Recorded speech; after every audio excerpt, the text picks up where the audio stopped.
I took my grandson to my daughter's work, and she humiliated me in front of everyone, not knowing that I was the owner of the company. I never thought my own flesh and blood would make me feel invisible. Today, I'm going to tell you something I never thought I'd share. And if you, for a second, feel like this sounds familiar, I just ask that you leave a like and subscribe. It'll help me to keep unburdening myself. It was a cold November morning in New York City. The gray sky stretched over the office buildings of Midtown Manhattan, where glass towers reflected the low clouds like fogged-up mirrors. I walked slowly along the sidewalk, feeling the weight of my grandson Leo in my arms. He was only 5, and his little face was flushed with fever. His small hands clung to my neck with that desperate strength children have when they feel sick. "Grandma, my head hurts," he whispered against my shoulder, and I felt my heart split in two. "I know, my love. We're almost there. Your mommy is going to take you to the doctor, you'll see." But deep down, I knew I was lying. Anna, my daughter, hadn't answered any of my 15 calls that morning. None of my text messages showed the little read notification. Nothing. As if I didn't exist. As if Leo didn't exist. I was wearing my usual clothes. A brown coat I'd bought at a thrift store in Brooklyn more than 10 years ago, a gray skirt I'd mended 3 times at the waist, and my black shoes with worn-out soles that made a faint squeaking noise every time I stepped on the lobby's marble floor. My canvas tote bag hung heavy on my shoulder, filled with tissues, a water bottle, a bag of animal crackers, and the teddy bear Leo couldn't let go of when he had a fever. The building where Anna worked was imposing, 30 stories of glass and steel, with revolving doors that moved with a mechanical whisper, and a huge lobby with Italian designer furniture that cost more than everything I had earned in my life. The air conditioning hummed softly, and there was an artificial scent of white lilies that made me a little dizzy. In the center, a circular white marble reception desk where 2 young people in impeccable suits typed on computers without even looking up at me when I entered. "Excuse me," I said, my voice trembling. "I'm looking for Anna Grant. She works on the 17th floor." One of the receptionists glanced up for barely a second. Her eyes scanned me from head to toe with that silent contempt stylish people reserve for the poor. I felt small, dirty, out of place. "Do you have an appointment?" "No, but I'm her mother. My grandson is sick and I need her to—" "You can't go up without an appointment." "I'm sorry." The "I'm sorry" sounded hollow, empty, as if she'd said it 1,000 times without feeling a thing. I was about to insist when I heard her voice. "Mom?" I turned around. There was Anna coming down the side stairs with quick, determined steps. She was wearing a navy blue pantsuit that fit her perfectly, heels that echoed on the marble floor, and her brown hair was pulled back in an elegant bun. She looked like she'd stepped out of a magazine. She looked successful. She looked powerful. But when she saw me, her face didn't show love. It showed irritation. "What are you doing here?" she asked in a low voice, though loud enough for the 2 receptionists and 3 executives walking by to hear. "Leo has a fever, honey. You weren't answering your phone and I thought, Mom, this is my workplace. You can't just show up like this. Don't you see how you look?" Those words hit me like an invisible slap. I looked at my old coat, my hands cracked from washing so many dishes, my short, unpainted nails. I felt ashamed. I felt like I didn't deserve to be there. "I just wanted you to take him to the doctor," I murmured, feeling Leo shiver in my arms. She came closer, but not to hug us. She came closer to move us away from the center of the lobby, to hide us from the curious glances that were starting to gather. "Look, Mom, I'm in the middle of an important meeting. I can't leave right now. Take him to the urgent care clinic in the neighborhood, okay? I'll stop by your place later and give you money for the doctor." "But Anna, he's your son, and you're his grandmother." Her voice rose and several heads turned. "Mom, please don't do this to me. Not here. Not in front of my colleagues." A man with a perfectly trimmed beard and a watch that shone as if it had its own light source approached us. "Everything okay, Anna?" he asked with that protective tone men use when they want to seem chivalrous. Yes, Ryan. It's just my mother. She was just leaving. It's just my mother." As if I were a chore, an obstacle, a stain on her perfect corporate life. Ryan looked me up and down and then smiled condescendingly. "Ah, I see. "Are you the lady who helps Anna with the house cleaning?" Anna said nothing. She didn't defend me. She didn't introduce me as her mother. She simply looked down and let that man think I was the housekeeper. "No, sir," I said, my voice breaking. "I'm her mother." There was an awkward silence. Ryan opened his mouth, but before he could say anything, Anna grabbed my arm tightly and dragged me toward the exit. "Mom, just go, please. This is humiliating." "Humiliating for whom, Anna? For you or for me?" She didn't answer. She just pushed open the revolving door and practically shoved me outside with Leo still in my arms. The street's cold air hit my face like a reminder that I would never be welcome in that world of glass and steel. "Take him to the doctor. I'll call you later." And without another word, she turned around and went back into the building, leaving me standing there on the sidewalk, trembling, with my sick grandson clinging to my neck. "Grandma, why doesn't Mommy want us?" Leo asked with that devastating innocence children have. I didn't know what to say. I just hugged him tighter and started walking toward the nearest subway station, feeling the tears freeze on my cheeks. That night, while Leo slept in my small bed that smelled of lavender and I stayed awake on the couch in my Astoria apartment, I remembered everything, every sacrifice, every humiliation, every broken promise. I remembered when Anna was 8, and I worked 16 hours a day cleaning offices to pay for her private school. I remembered when I sold my only piece of jewelry, the gold necklace my mother had given me, to buy her university textbooks. I remembered when she asked me not to come to her graduation because I wouldn't fit in with the other families. And I remembered something else, something she never knew, something no one in that building knew. That building where they had treated me like trash was mine. That night, I couldn't sleep. I sat on the worn-out couch in my living room, a cup of cold chamomile tea in my hands, looking at the photographs hanging on the wall. Photos Anna never wanted to take to her modern apartment on the Upper East Side.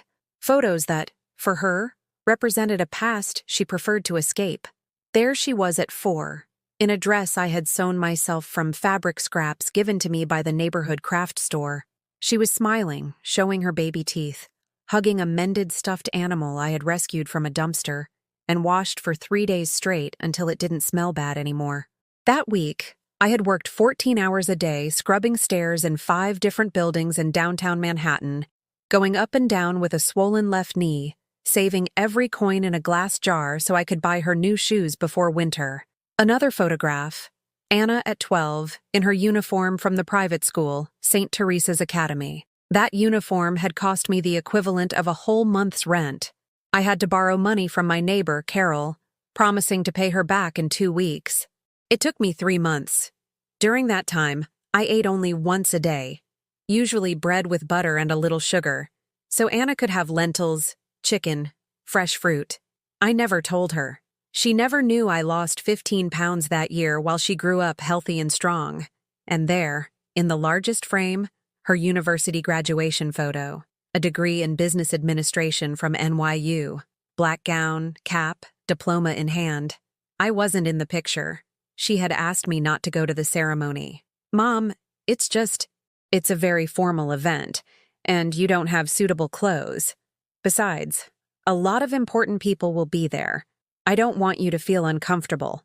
I had told her it didn't matter, that I just wanted to see her receive her degree, even from a distance.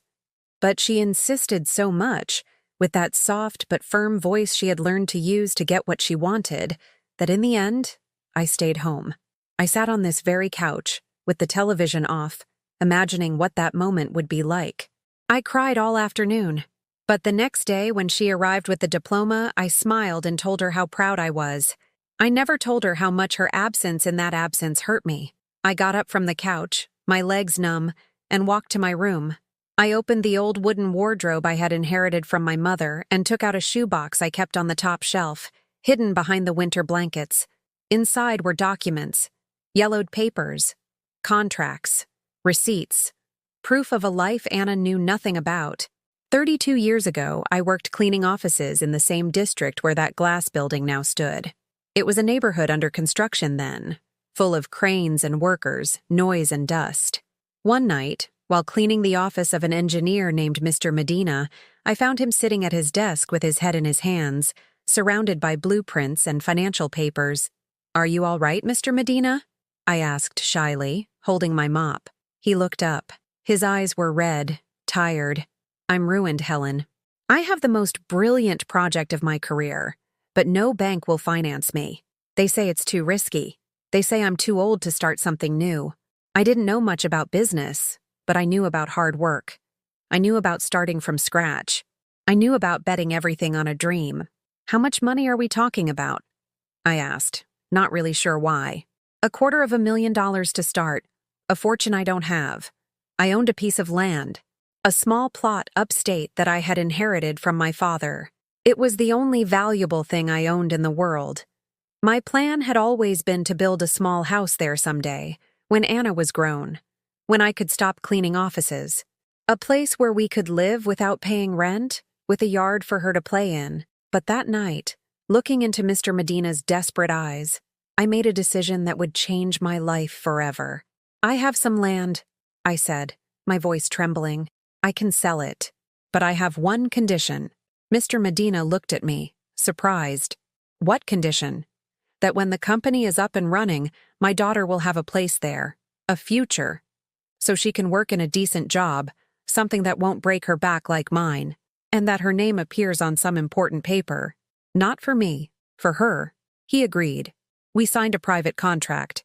I sold my land for $240,000, and I gave him every penny. In return, he made me the silent co-founder of Medina Investments Group, with 51% of the shares. The documents listed my full name, Helen Marie Grant, and in a special clause, Mr. Medina committed to hiring Anna Grant when she finished her university degree. "Why are you doing this, Helen?" Mr. Medina asked as we signed. "This money could change your life right now." "Because my life isn't mine anymore, Mr. Medina. It's my daughter's, and I want her to have everything I never had." For 32 years, I kept that secret. I never told Anna that her job at Medina Group wasn't just earned by her brilliant resume. I never told her that every promotion, every opportunity, was backed by the sacrifice of a mother who had given up her only asset to give her a better future. I wanted her to feel proud of herself. I wanted her to believe she had achieved it all on her own merit. I thought that one day, when she was more mature, I would tell her the truth, and she would hug me, crying, thanking me for believing in her when no one else did. But Mr. Medina passed away 5 years ago, and before he died, he called me to his office. "Helen, the company is now worth $70 million. Your share is over $35 million. Do you want to sell? You could live like a queen for the rest of your life." "No, Mr. Medina. I want it to remain for Anna. But don't tell her anything yet. When the time is right, she'll know." He nodded, and he kept my secret until his death. Now his son, Ryan Medina, the same man who had mistaken me for the housekeeper that morning, was running the company, unaware that I held more power than he did, because I had never activated my rights as the majority shareholder. I had signed temporary powers of attorney allowing the Medina family to manage everything while I continued to clean houses, care for my grandson, living in my small apartment in Queens. I put the documents back in the box and hid it in the wardrobe again. I looked at my reflection in the cracked mirror on the wall. I saw a 67-year-old woman with gray hair pulled back in a low ponytail, with deep wrinkles around her eyes and mouth, with hands rough and stained by bleach and detergents. I saw an invisible woman, a woman who had worked her whole life so her daughter could shine, only to be treated like a nuisance on the day she needed her help the most. And for the first time in 32 years, I allowed myself to feel anger. Not the explosive anger that breaks plates, the cold, silent anger that is born in the depths of your chest and grows slowly like ivy on an abandoned wall. The anger that makes you understand you've allowed too much, you've forgiven too much, that you've been invisible for far too long. Leo coughed in the other room.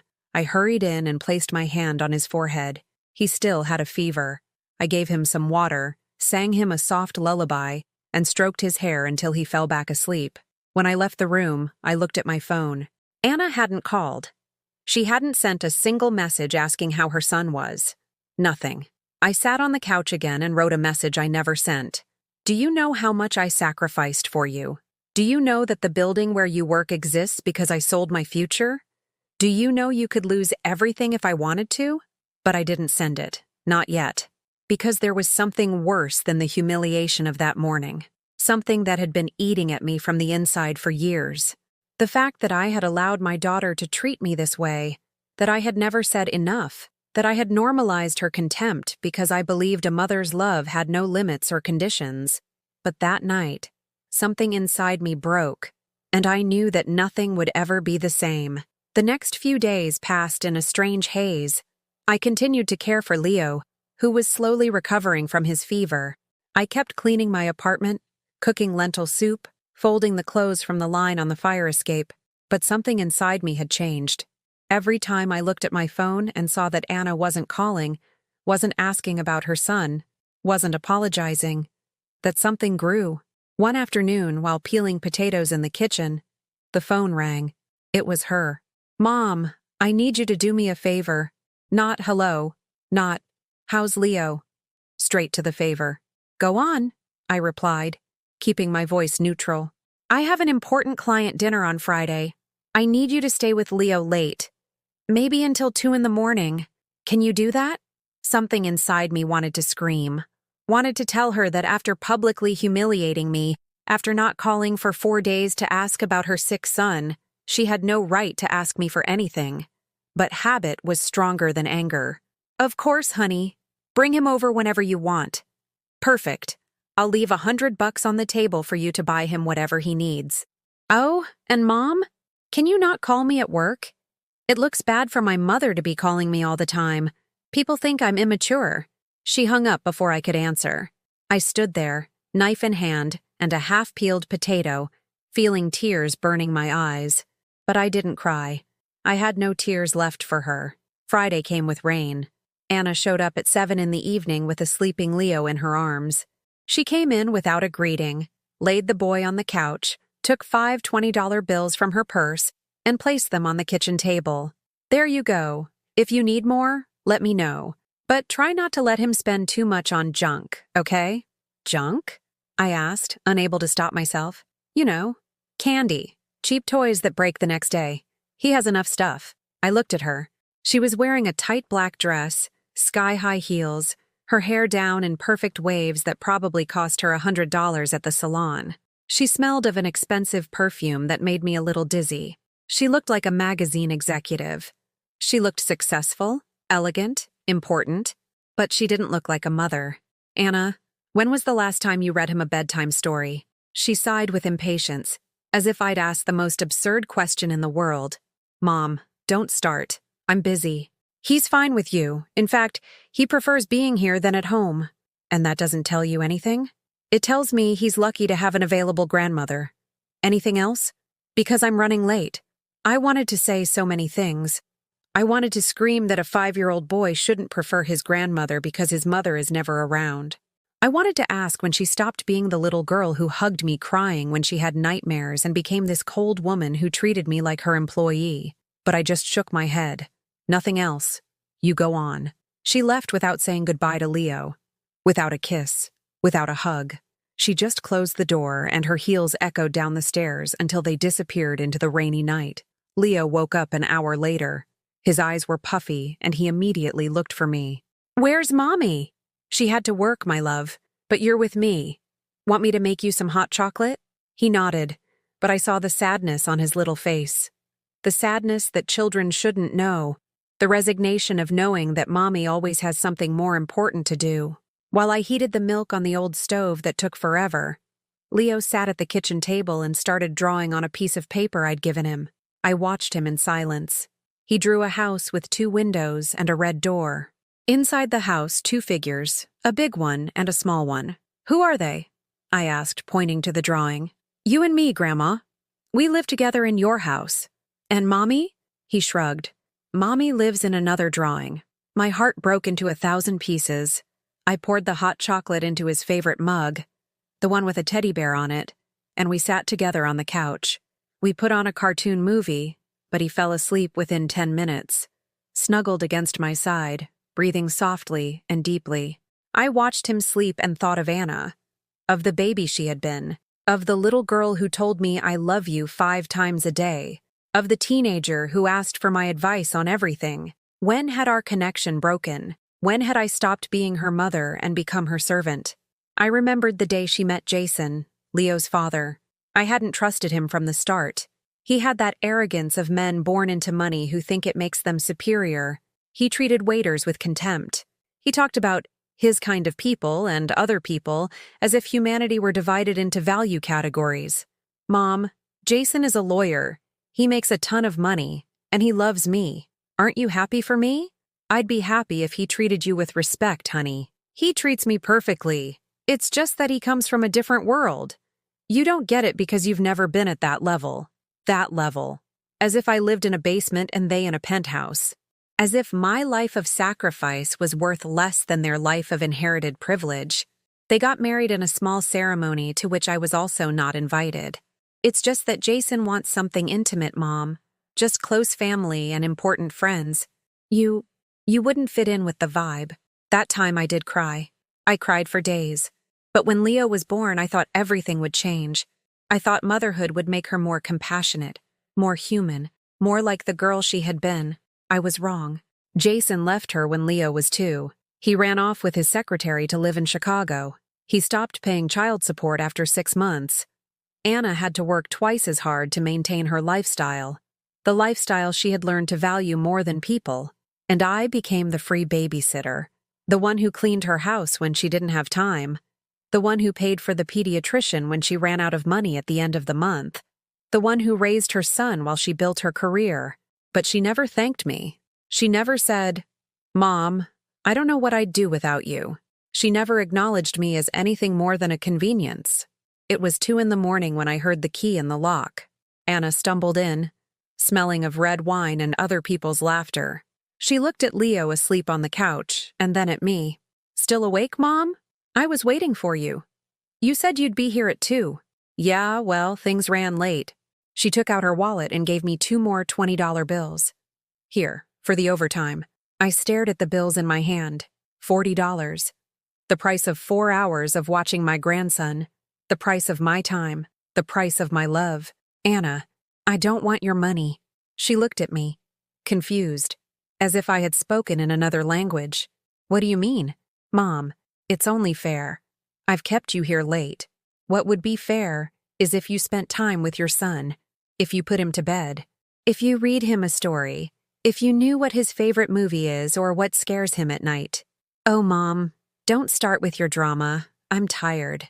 She picked up a sleeping Leo and headed for the door. Drama? My voice came out louder than I intended. You think it's drama that I'm asking you to be a mother? She spun around abruptly. Her eyes, previously clouded by alcohol, focused on me with a coldness that chilled my blood. I'm a mother in my own way, Mom. We don't all have to be like you, sacrificing ourselves until we look like martyrs, living in poverty so others can shine. I chose a different path. I chose to have a career.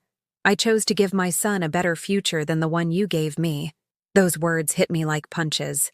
A better future than the one you gave me. Anna, I said, my voice trembling, everything you have, everything you are, exists because I gave up everything. Yeah, I know. You've reminded me my whole life. Look at everything I sacrificed for you. Well, you know what, Mom? I never asked you to do it. I never asked you to be poor. That was your choice. And she left. She went down the stairs with Leo in her arms and left me there, standing in my doorway, feeling the world crumble around me. I closed the door slowly. I walked to the bathroom. I looked in the mirror, and for the first time in my life, I saw clearly who I was, a woman who had confused love with submission, who had believed that self-sacrifice meant being a good mother, who had allowed her daughter to walk all over her again and again because she thought love had no limits. But love does have limits, and I had just found mine. I took out the shoebox from the wardrobe again.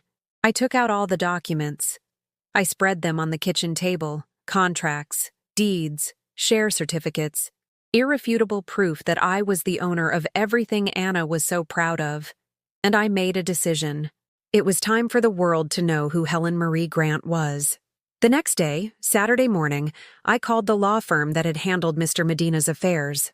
I asked to speak with the senior partner, Mr. Hernandez, a man in his 60s who had always treated me with respect, though he probably never imagined that the humble woman signing papers every so often was actually the majority owner of a $70 million company. Mrs. Grant, what a surprise to hear from you. How can I help? Mr. Hernandez. I want to call an extraordinary shareholders meeting for Medina Investments Group, and I want to exercise my rights as the majority shareholder. There was a silence on the other end of the line, a dense, heavy silence filled with surprise. Mrs. Grant, are you sure? You haven't activated these rights in 32 years. Has something happened? Yes, Mr. Hernandez. What's happened is that I've been invisible for too long. I want the meeting to be held next Friday, in the main boardroom of the Midtown building. And I want all members of the board of directors to be present, including my daughter, Anna Grant. Understood. I will proceed to send the official notifications today. Mrs. Grant, if I may say so, I'm glad you finally decided to take the place that always belonged to you. I hung up the phone, my hands shaking. Not from fear, from something like liberation. Like when you open the windows of a house that's been shut for years and let the fresh air in. The next few days were strange. I tried to stick to my normal routine. I cleaned my apartment, went to the local market in Astoria to buy vegetables, greeted my neighbors on the landing. But inside, something had changed. I walked differently. I spoke differently. I no longer lowered my head when someone looked at me. On Wednesday, Anna called. Her voice sounded confused, almost nervous. Mom, do you know anything about an emergency board meeting on Friday at the company? A meeting? No, honey. Why do you ask? Because we've all been summoned urgently. Even me. And I'm just a department head. It's very weird.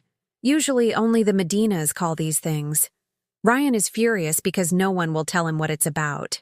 Well, I guess you'll find out on Friday. I replied with a calmness that surprised me. Mom, are you okay? You sound different. I'm perfectly fine, Anna. Better than ever, in fact. There was an awkward pause. Well, I was calling to say I can't take Leo this weekend. I have plans. Don't worry about it. As it happens, I have plans this weekend too. You? What plans could you possibly have? That question. That damn question loaded with contempt. As if I didn't have the right to a life of my own. As if my only function in the universe was to be available for her. My plans, honey. I'm not just your babysitter anymore. And I hung up. For the first time in my life, I hung up on my daughter. I stared at the phone in my hand, expecting her to call back furiously, demanding an explanation, but she didn't. And that hurt more than any insult. Not even my rebellion mattered enough for her to confront me. Thursday night, I couldn't sleep. I spent hours staring at my bedroom ceiling, thinking about everything that was going to happen the next day. I thought about backing down, calling Mr. Hernandez and canceling everything. I thought about remaining invisible, about continuing to be the long-suffering mother who never caused trouble. But then I remembered Anna's face when she threw me out of her office. I remembered her words. I never asked you to be poor. I remembered Leo's face when he asked why his mommy was never there. I remembered all the forgotten birthdays, all the unanswered calls, all the times I felt like a piece of old furniture you only notice when it's in the way. And I knew I couldn't go back. On Friday, I woke before dawn. I took a long shower, using the lavender-scented soap I saved for special occasions. I put on my best dress, a dark blue one I'd bought on sale 3 years ago and had only worn twice. I did my hair carefully, pulling my gray hair into a low bun. I put on the only pair of heels I owned, black and classic, even though they pinched a little. I looked in the mirror and almost didn't recognize myself. I didn't look like a cleaning lady. I looked like a lady, a woman with dignity, a woman who had something important to do. I arrived at the Midtown building at 9:30 in the morning. The meeting was scheduled for 10. The lobby was still as intimidating as ever, but this time I crossed it with my head held high. The same receptionists who had looked at me with contempt now watched me with curiosity. Good morning. I'm here for the extraordinary shareholders meeting. One of them checked her list. Name? Helen Marie Grant. Her eyes widened when she saw something on her screen. They exchanged surprised glances. Mrs. Grant, of course. They're waiting for you on the 18th floor, main boardroom. If you would please take the elevator at the end of the hall. The elevator was glass, with a view of the entire city. New York spread out beneath my feet as I ascended, and for the first time in my life, I felt that I too was a part of this world of tall buildings and privileged views, not as an intruder, as an owner. The elevator doors opened directly into an elegant reception area. A secretary greeted me with a professional smile. "Mrs. Grant, welcome. Mr. Hernandez is waiting for you. Please, follow me."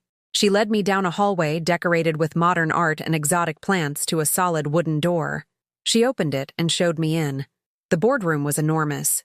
A dark wood-oval table dominated the center, surrounded by black leather chairs. Huge windows showed the gray New York sky. Several people were already seated around the table, all in expensive suits with impatient expressions. Ryan Medina was at the head, frowning, checking his watch. "Where is the person who called this meeting? This is completely irregular. I have more important things to do on a Friday morning." Mr. Hernandez approached me and whispered in my ear, "Are you ready, Mrs. Grant?" I nodded, though my heart was beating so hard I thought everyone could hear it. "Ladies and gentlemen," Mr. Hernandez announced in a clear, professional voice, "I present to you the person who has called this meeting, Mrs. Helen Marie Grant, co-founder and owner of 51% of the shares of Medina Investments Group." The silence that followed was absolute. Every head turned towards me. I saw confusion, surprise, and disbelief on their faces. Ryan Medina shot to his feet. His face flushed. "What? This is a joke. Who is this woman?" "I am Helen Marie Grant," I said, my voice firm, though my legs were trembling. "And 32 years ago, I sold everything I had to finance the creation of this company alongside your father, Mr. Medina." "That's impossible. My father never mentioned—" "Your father was a man of his word and respected my decision to remain anonymous. But that time is over." Just then, the boardroom door opened and Anna walked in. She was late, as usual. She was reading something on her phone as she walked, not paying attention to her surroundings. "Sorry for the delay. I had to resolve an issue with—" She stopped short when she looked up and saw me there, standing next to Mr. Hernandez, in front of all the company executives. Her face went through 5 different expressions in 3 seconds. Confusion, surprise, disbelief, embarrassment, and finally, horror. "Mom?" she whispered, so softly it was barely audible. "What are you doing here?" "I came for a work meeting, Anna. As the majority shareholder of this company, I have that right." She opened her mouth, but no sound came out. She stood frozen in the middle of the room, in her elegant gray suit and designer heels, looking at me as if she had just seen a ghost. "Please, Ms. Grant, have a seat," Mr. Hernandez said, pointing to a chair. Anna sat down slowly, never taking her eyes off me. Her eyes were filled with questions, with fear, with something I had never seen in them before. Respect, forced by shock. "Well," Mr. Hernandez continued, "we will now review the documents that certify Mrs. Grant's ownership." And he began to read. Every word was a nail in the coffin of my daughter's arrogance. Every figure, every date, every detail of the original contract between Mr. Medina and me. The silence in the room was sepulchral. No one dared to interrupt. I looked at Anna. Her hands were clenched on the table, her knuckles white with tension. Her eyes moved between the lawyer and me, as if she still couldn't process what she was hearing. And for the first time in decades, I no longer felt invisible. I felt powerful. When Mr. Hernandez finished reading the documents, the silence in the room was so thick you could cut it with a knife. Ryan Medina's face was a mess of emotions, shifting between the red of fury and the white of disbelief. The other executives looked at each other, unsure what to say or do. And Anna stared at me, her eyes glistening, but not with emotion, with humiliation. "This is ridiculous," Ryan finally said, slamming his palm on the table. "You expect us to believe that this woman has owned the company for over 3 decades without anyone knowing?" "The documents are legal and irrefutable, Mr. Medina," the lawyer replied with professional calm. "Signed before a notary by your father and Mrs. Grant in 1993. Everything is in order." My father would never have done something like this without consulting me. Your father did exactly what he thought was right at the time, I said, and my voice sounded stronger than I expected. When no one else believed in his project, when every bank closed its doors to him, I opened mine. I gave him everything I had, and in return, he gave me the chance to secure a future for my daughter. Anna shot up from her chair. Her face was pale, her lips pressed into a thin line. Mom, I need to talk to you. Now. In private. No, I answered firmly. What I have to say, I'm going to say right here, in front of everyone. Mom, please. Her voice broke a little, and for a moment I saw the little girl she used to be. Scared and vulnerable. But only for a moment. For 32 years I have been invisible in your life, Anna. I've been the convenient babysitter, the free housekeeper, the mother you only call when you need something. I have accepted your disdain, your humiliations, your shame of me, but it's over. I was never ashamed of you, she lied, her voice desperate. Weren't you? I looked her straight in the eyes.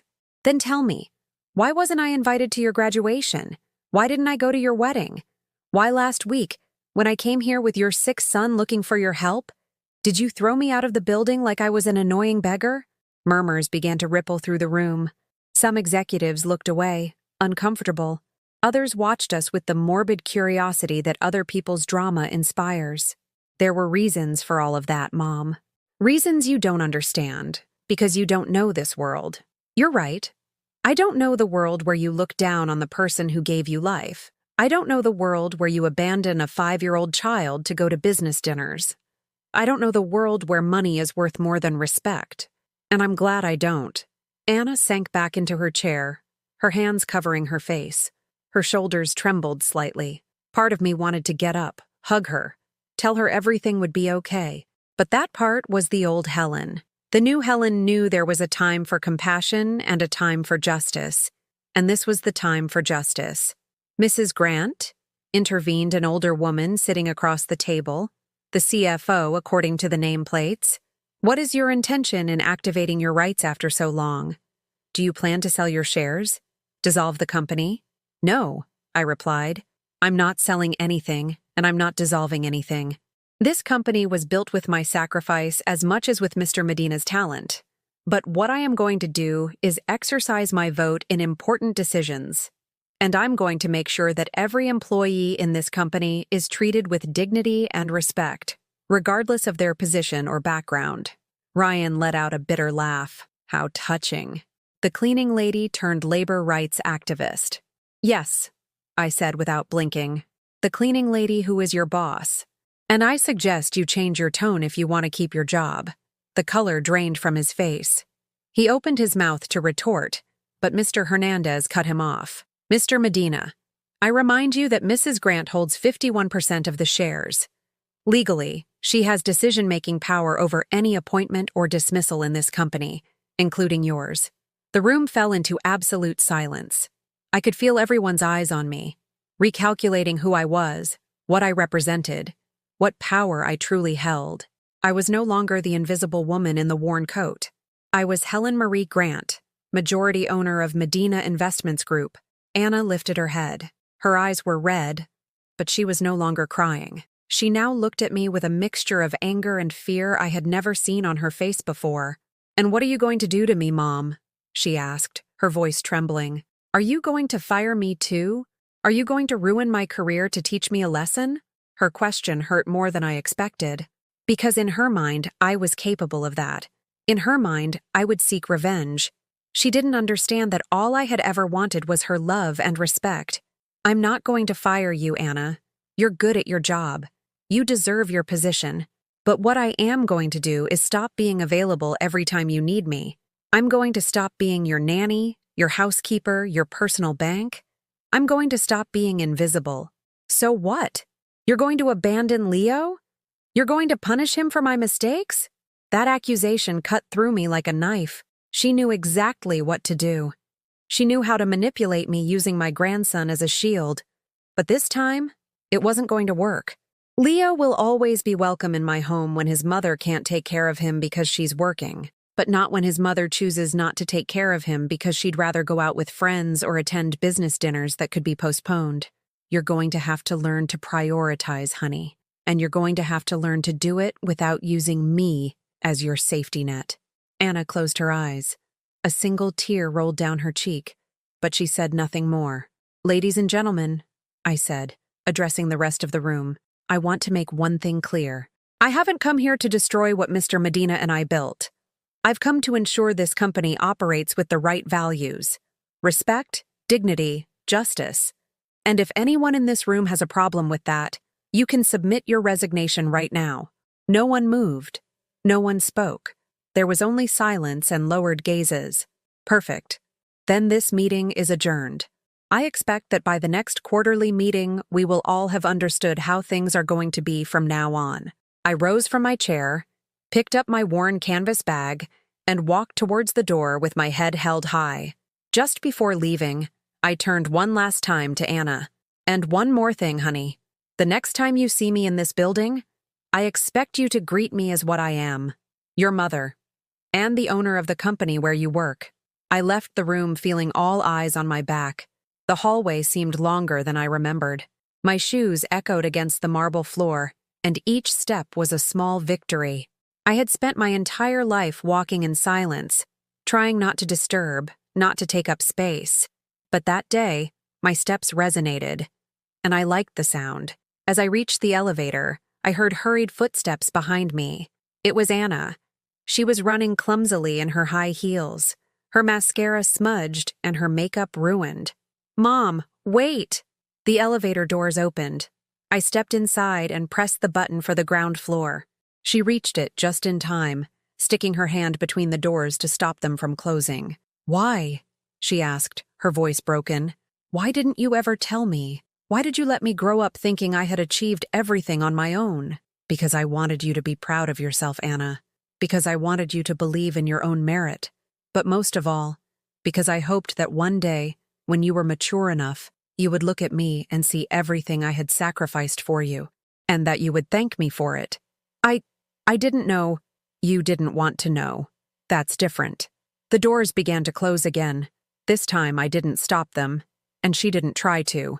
The last thing I saw was her shattered face, standing in the elegant hallway of the company that existed because of my sacrifice, finally understanding who her mother really was. I rode down alone in that glass elevator, watching New York spread out at my feet, and for the first time in 32 years, I felt free. Free from expectations. Free from the need to please. Free from the illusion that sacrificing yourself into non-existence was the same as loving. When I stepped out of the building, the cold New York air hit my face. I took a deep breath, filling my lungs with air that tasted different. It tasted of freedom, of dignity, of a future where I mattered. I walked towards the subway station with my head held high, feeling the gazes of people passing by. But this time, I didn't feel small. I didn't feel invisible. I felt exactly like what I was, a woman who had just reclaimed her power. The days that followed were the strangest of my life. I returned to my usual routine, or at least I tried to. I cleaned my apartment, went to the market, cooked my meals. But something fundamental had changed. I had changed. I was no longer the same woman who walked with her head down, who apologized for taking up space, who lived waiting for crumbs of affection from her own daughter. Anna didn't call. Not on Saturday, not on Sunday, not on Monday. Her silence was deafening. Before, that silence would have destroyed me. I would have spent sleepless nights wondering what I had done wrong, how I could fix it, what I needed to do to get her attention back. But now, that silence was different. It was her turn to process, to face the truth she had preferred to ignore for years. On Tuesday afternoon, while watering the plants on my balcony, my doorbell rang. It was my neighbor, Carol, her wrinkled face full of concern and a still warm apple pie in her hands. Helen, honey, are you okay? You seem different these last few days. I don't know. Lighter. I smiled. Carol had known me for 20 years. She had been a silent witness to all my sacrifices, to all the times Anna had let me down. I'm fine, Carol. Better than ever, in fact. Are you sure? Because last night I heard you pacing in your apartment until 3 in the morning. It was true. I had slept little, but not from anguish, from something like euphoria. As if my body didn't know how to process this new version of myself. I couldn't sleep, but not because of anything bad, because of something good. Carol looked at me with those wise eyes that women who have lived long enough have, able to recognize life's important moments. You stood up to that daughter of yours, didn't you? Something like that. Well, it's about time, dear. It's about time. We sat down for coffee with the apple pie, and for the first time in years, I told someone my story. Not all of it. Not the part about the company or the money, but the part about the pain, the ignored sacrifice, the invisibility. And Carol listened without interrupting, nodding occasionally, squeezing my hand during the toughest parts of the story. You know what the saddest thing is, Helen? She said when I finished. That there are millions of mothers like you. Millions of women who erased themselves believing that was the price of love, and nobody taught us we could love without disappearing. Her words settled in my heart like seeds I knew would grow over time. On Wednesday, I got a call from Leo's school. The principal informed me that Anna hadn't picked him up, and they had been trying to contact her for an hour without success. They asked if I could come get him. My first instinct was to run out the door. My first impulse was to rescue my grandson, to solve the problem, to be the safety net I had always been. But then I remembered my own words in that boardroom. You're going to have to learn to prioritize without using me as your safety net. Have you tried calling the boy's father? I asked. Yes, ma'am. But the number we have isn't working. You're listed as the secondary emergency contact. I sighed. Leo wasn't to blame for any of this. He was just a little boy who needed someone to pick him up. I'm on my way. When I arrived at the school, Leo was sitting in the principal's office, his Yankees backpack on his lap, and an expression of sadness that broke my heart. When he saw me, his little face lit up. Grandma! He ran to me and hugged my legs with that desperate strength of children who have been scared. I'm here, my love. I'm here. On the way home, Leo was quiet in the back seat of the bus. I watched him in the reflection of the glass and saw his sad little eyes fixed on the window. Mommy forgot me again, he finally said, with that small voice children use when they're holding back tears. Sometimes grown-ups get distracted, sweetie. I'm sure your mommy is busy with something from work. She's always busy with work. And when it's not work, it's her friends. I'm always last. His words pierced me, because he was right, and because I had allowed this situation to continue for 5 years, rescuing her every time, preventing Anna from facing the consequences of her neglect. Leo, you know what? Sometimes when people aren't there, it's because they need to learn something important. And until they learn it, they'll keep hurting people without realizing it. He looked at me, confused, as was natural. He was 5. He couldn't understand the complexity of human relationships or the weight of dysfunctional family patterns. So, what do I do in the meantime? You're a child, my love. You just have to be a child. The grown-ups are the ones who have to do the learning. At home, I made his favorite snack, bread with Nutella and a glass of chocolate milk. We put on cartoons, and he fell asleep on the couch mid-afternoon, emotionally exhausted. I covered him with a blanket and sat beside him, stroking his hair, thinking of all the times Anna had fallen asleep just like that in my lap when she was little, when she still needed me, when she still loved me unconditionally. At 7 in the evening, Anna called. Her voice was frantic, almost hysterical. Mom, the school called me. Do you have Leo? Oh my God, I completely forgot to pick him up. I had a meeting that ran late and then... He's here. He's fine. He's sleeping. Thank God. I'm on my way right now. No. There was a silence. What do you mean, no? You're not coming right now. You're going to finish your work. You're going to go home. You're going to think about what happened today. And tomorrow, at 6 in the evening, when your workday is over, you will come to pick him up. And we are going to have a very serious conversation. But Mom, he's my son. You can't keep him from me. I'm not keeping him from you. I'm taking care of him, which is something you should be doing but aren't. So you're going to take these next few hours to reflect on what kind of mother you want to be. You have no right to judge me. Her voice rose several tones, indignant, offended. I have every right in the world, Anna, because I've been patching your holes for 5 years.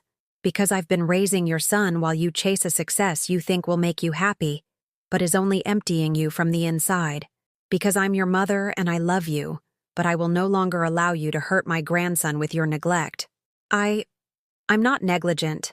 I work hard to give him a good future. A good future is useless if he doesn't have a present filled with love, Anna.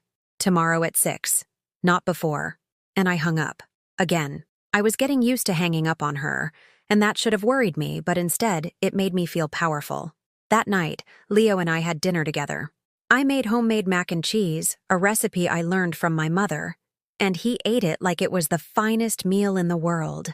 Grandma, are you going to leave me someday too?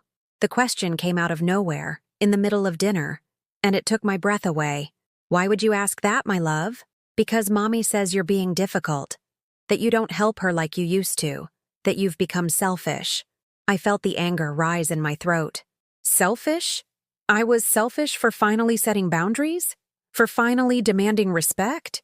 But I wasn't going to unleash that anger in front of Leo. He didn't have to carry the weight of adult conflicts. Leo, look at me. I waited for his eyes to meet mine. I am never going to leave you.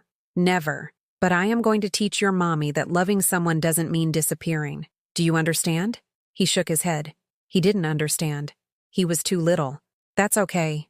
Someday you will. But what I want you to know is that you are loved. By me. Always. No matter what happens between the grown-ups, you will always have a place in my heart and in my home. That night, I tucked him into my bed, read him 3 stories, sang him 2 songs, and stayed by his side until he fell asleep, his teddy bear hugged tight against his chest. Watching him sleep, so small and innocent, I felt a mix of fierce love and deep pain.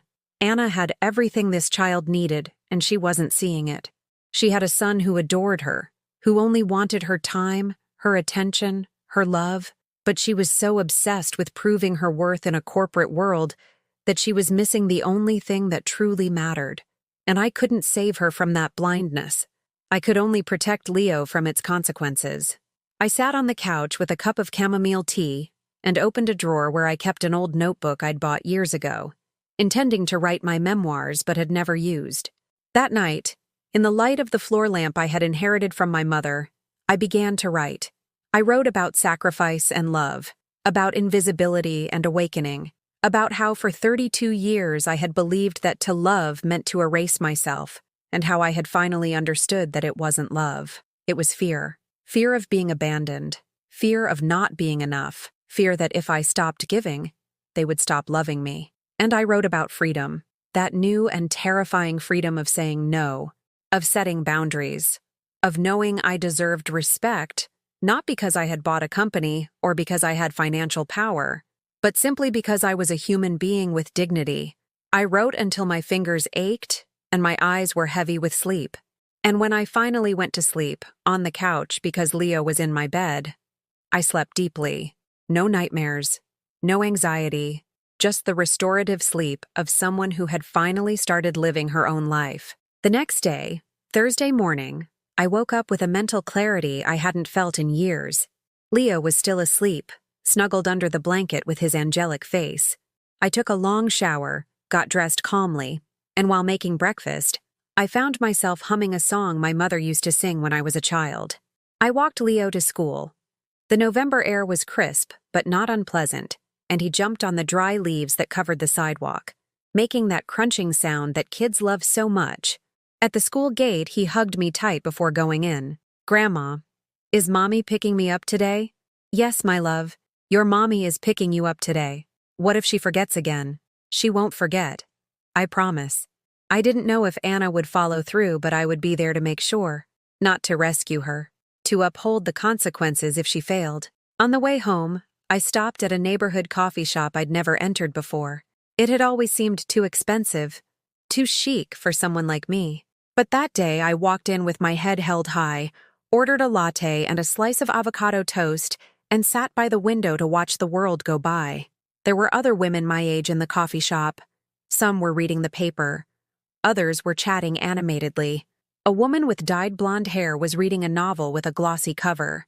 They all seemed comfortable taking up space, enjoying their time, not asking for permission to exist. And I realized that I could be like that too. When I got home, there was an envelope in my mailbox. Sender, Medina Investments Group. I opened it with trembling hands. It was a formal letter from the Human Resources Department, informing me that as the majority shareholder, I was entitled to an office at the headquarters, full access to all financial reports, and a monthly stipend of $10,000 in dividends that had been accumulating in an account I didn't know existed for years. $10,000 a month, $120,000 a year.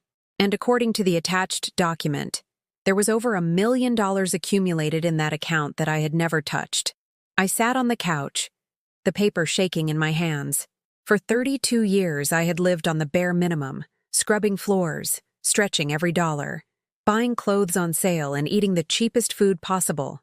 And all that time, there was money waiting for me. Money that belonged to me. Money that was the result of my initial sacrifice. I cried.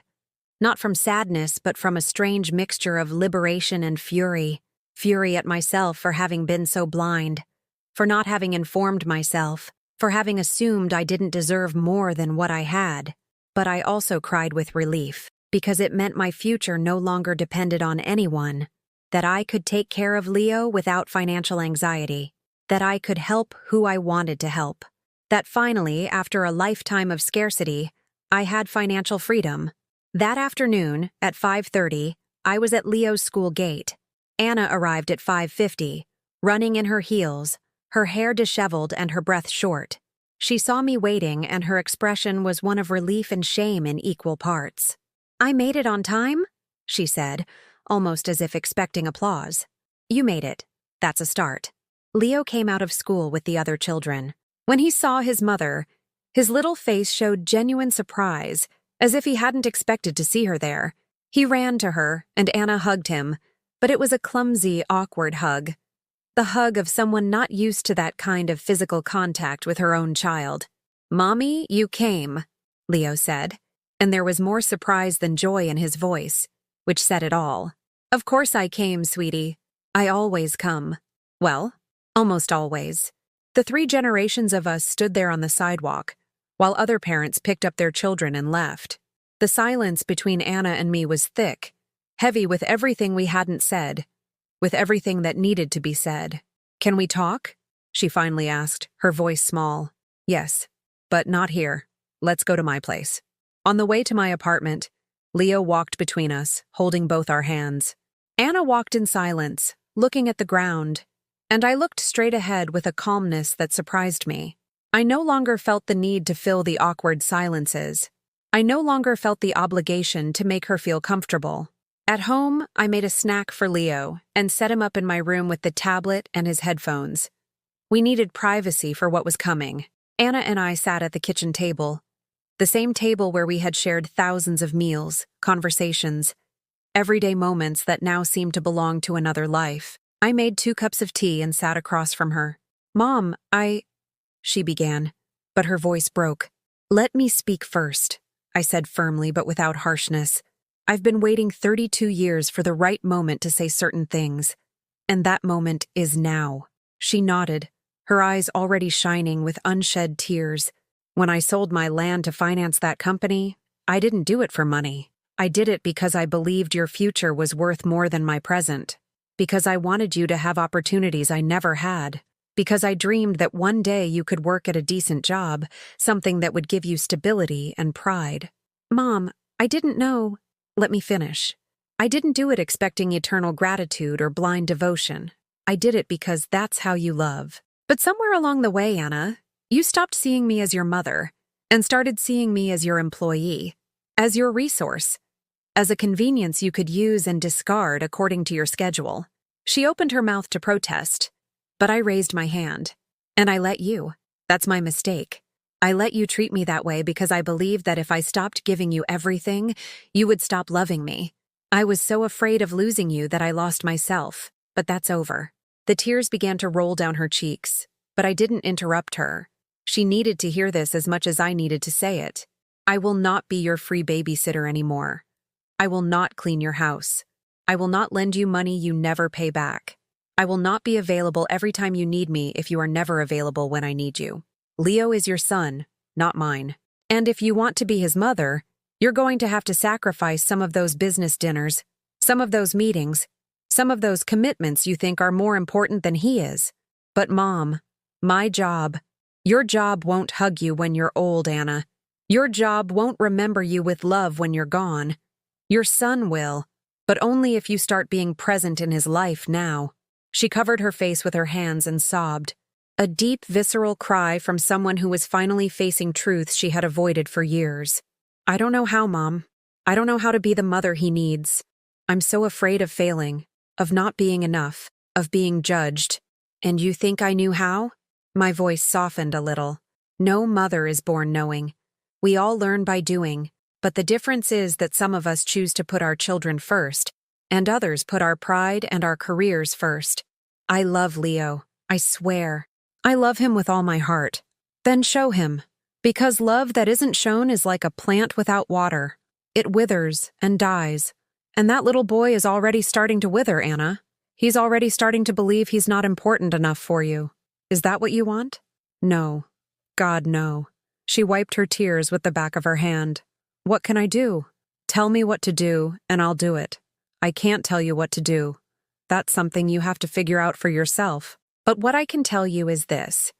If you continue on this path, one day you're going to look back and realize you gained an executive position but lost your son. And no professional success will fill that void. She was silent, processing my words. Outside, the sun was beginning to set, painting my small kitchen in shades of orange and pink. Do you hate me? She finally asked, her voice small, vulnerable, like the little girl she had been so many years ago. I don't hate you, honey. I could never hate you, but I am disappointed, and I am tired, and I need you to understand that our relationship has to change. I will no longer accept crumbs of your attention. I will no longer feel grateful every time you speak to me. Either you treat me with respect as your mother, or you'll have to learn to live without me. Are you saying you're going to disappear from my life? I'm saying the ball is in your court. I did my part. I raised you. I educated you. I gave you opportunities. Now it's your turn to decide what kind of daughter you want to be, and what kind of mother you want to be to Leo. We sat in silence for several minutes. A heavy but necessary silence. A silence where we both processed the end of a toxic dynamic and the possible beginning of something new. What if I try and I fail? She whispered. Then you try again. That's how life works, Anna. It's not about being perfect. It's about being present, about trying, about caring enough to make the effort. She nodded slowly, wiping away the last of her tears. Can I take Leo home tonight? You can. But tomorrow I want you to pick him up from school. And the day after tomorrow. And on Monday. And Tuesday. I want you to establish a routine with him. Eat dinner with him. Read him stories. Get to know him for real. I will. I promise. Don't promise me. Promise him. And most of all, promise yourself. She got up from the chair, and for a moment I thought she would just leave. But then she came over to me and hugged me. An awkward hug at first. Stiff, as if she had forgotten how to hug her own mother. But slowly she relaxed, and I felt her body tremble against mine. I'm sorry, Mom. I'm so sorry for how I treated you. I'm sorry I didn't see everything you did for me. I'm sorry. I'm sorry I was so blind. I hugged her back. And in that hug there was pain, but also hope. Hope that maybe, just maybe, this was the beginning of something better. Now go and be a mother, Anna. That little boy needs you. When they left, with Leo walking hand in hand with his mother, I stood at the window watching them walk away. And for the first time in years, I didn't feel that crushing weight in my chest. I didn't feel that anxiety of wondering if I would see them again, if Anna would be angry with me, if I had done the right thing. I felt at peace. And that peace was the most precious gift I had ever given myself. 3 months later, my life was unrecognizable. Not because I had moved or changed cities. I was still living in my same apartment in Astoria, with my worn-out couch and my mended curtains. But something fundamental had changed. I had changed. Every morning I woke up without that knot in my stomach that had been my companion for years. I no longer checked my phone every 5 minutes, waiting for Anna to need me. I no longer measured my worth by how much I gave or how much I sacrificed. I just lived.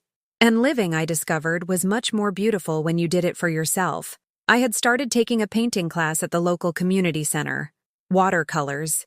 I had never touched a paintbrush in my life, but the teacher, a woman from Florida named Maria with purple-dyed hair, said I had a good eye for landscapes. I painted the New York sunsets, the cobblestone streets of Soho, the bougainvillea that climbed the walls of my building's courtyard. I had also started to travel. Small weekend trips. I went to the Hudson Valley, the area where my father was born, and walked the same streets where he had walked as a child. I went to Boston and ate the most expensive lobster dinner of my life without feeling guilty. I went to the Catskills and walked along the mountain trails, thinking of all the invisible walls I had built around my own life that I had finally torn down. Each trip was a small celebration of my freedom. Every expense that once would have seemed frivolous, I now enjoyed as an act of self-love. I didn't splurge, but I no longer denied myself the simple pleasures that for decades I had considered unworthy of someone like me. Anna had changed too. Not overnight, because real transformations are never instant.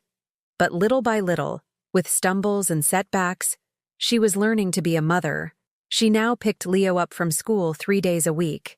The other 2 days she brought him to me, but with advance notice, with respect, asking if I could instead of assuming I had to. And when she came to drop him off, she would stay for a while. We'd have coffee, we'd talk. Not always about deep things, sometimes just about silly stuff. The show she was watching, a new project at work, how Leo got a good grade in math. But even in those trivial conversations, there was something new. She looked me in the eye when she spoke. She listened when I spoke. She no longer checked her phone every 2 minutes. She no longer treated me like another piece of furniture. One Saturday afternoon, I was painting on the balcony when the doorbell rang. It was Anna, but she wasn't alone. She had Leo, and also a small suitcase. "Mom, do you have plans this weekend?" "I was going to go to the Brooklyn Flea tomorrow morning." "Why?" "Because..." She looked at Leo and then at me. "Because I've booked a cabin in the Catskills. For the 3 of us. If you want to come, of course. If you don't have other, more important plans." I stared at her, the paintbrush still in my hand, stained with cobalt blue. Was she inviting me to spend a weekend with her? With them? "Are you sure?" "More than sure. Leo won't stop talking about how much he'd like for all of us to go somewhere together. And I want to, too. If you want to." Leo looked at me with those huge, hopeful eyes, and I knew I couldn't say no. But I also didn't want to say yes, just to please them. "Are you inviting me because you really want to spend time with me, or because you need a free babysitter for the weekend?" She took a deep breath, and I saw her struggle with the discomfort of the question. "Because I want to spend time with you, Mom. Because I've been thinking a lot about everything you said 3 months ago. And you're right. I spent so much time building my career that I forgot to build my family. And I want to try to fix it. But I don't know how to do it alone. I need you. Not as a babysitter. As a mom. As my son's grandmother. As part of us." Her words reached me deep down. They weren't perfect. They didn't solve years of pain with a single speech. But they were honest. And they were a start. "All right, I'll go. But on one condition." "What is it?" "This time, don't try to impress me with expensive restaurants or perfect activities. I just want to spend time with you and Leo. Hikes. Conversations. Real time. Can you give me that?" "I can try. Then I'll go pack my bag." That weekend in the Catskills was strange and beautiful at the same time. The cabin was small, with wooden beams and a fireplace that Anna didn't know how to light, and I had to teach her. We cooked together for the first time in years. Well, I cooked, and she tried to help, burning the potatoes and cutting herself with the bread knife, but at least she was trying. Leo was happy in a way I hadn't seen in him before. He ran between us, pulling on our hands, showing us rocks he found on the path, wildflowers, a stick shaped like a sword, and for the first time, Anna wasn't distracted by her phone. She was present, truly present. One night after putting Leo to bed, we sat by the fireplace with glasses of wine. The fire crackled softly, and outside we could hear the wind in the trees. Mom, can I ask you something? Of course. Why did you never tell me about the money? About the company? If you had told me years ago, maybe things would have been different. I took a sip of wine, thinking about how to answer. Because I wanted you to believe in yourself. I wanted you to think you had achieved everything on your own merit. But most of all, because I hoped that one day you would value me not for what I owned, but for what I had sacrificed, for who I was as a mother. And I failed. Yes, you failed. But I failed too. I failed by not setting boundaries sooner, by letting you treat me the way you did, by confusing love with submission. She fell silent, watching the flames. Do you think you can ever forgive me? I've already forgiven you, Anna, a long time ago. But forgiving doesn't mean forgetting. It means letting go of the weight of resentment so you can live in peace. And I did that for me, not for you. And is there a way for us to go back to how we were before? No, we'll never go back to how we were before. But we can build something new, something better, something based on mutual respect instead of one-sided sacrifice. I'd like that. Me too. That night I slept peacefully, in a bed that wasn't mine, in a rented house in the middle of the mountains, listening to the wind and the fire and the soft breathing of my grandson in the next room. And I felt something I hadn't felt in decades: hope. The following weeks brought more changes. Anna voluntarily cut back her work hours. Not drastically, but enough to be present in Leo's life. She started going to parent-teacher conferences. She threw a birthday party for him at home, small but made with love, with games and a cake she baked herself, even if it was a little burnt around the edges. And she called me, not to ask for favors, but to tell me about her day, to ask how I was doing, to invite me to dinner, to show me pictures of Leo she had taken that day. It wasn't perfect. There were still moments when her old patterns resurfaced, when she grew impatient or forgot something important. But the difference was that now she noticed. She apologized. She tried again. One day in March, as we were having coffee in my kitchen after dropping Leo at school, she told me something I'll never forget. Mom, I went to see a lawyer last week. What for? To make my will.